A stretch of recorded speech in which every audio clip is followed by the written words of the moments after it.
Баянхонгор аймгийн Намган сургуулийн эко бүлгээс төлөвлөж байна.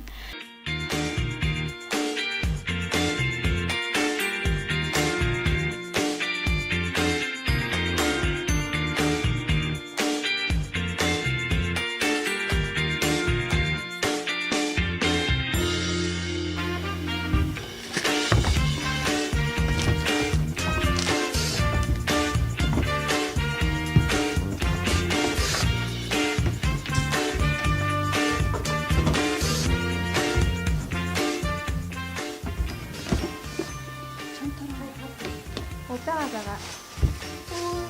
Нийтээ болчихсон 20 биш дээ 3 сарын нэг. Тэр авахгүй тийм.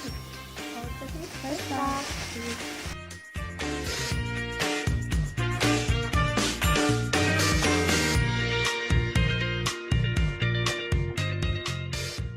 Бидний өдөр тутамдаа хэрэглэдэг гялгарууд ердөө 1035 мм-ийн зузаантай маш нэмгэн боловч газрын хөрсөн шингэхдээ 100-аас 1000 гаруй жил болдог юм байна.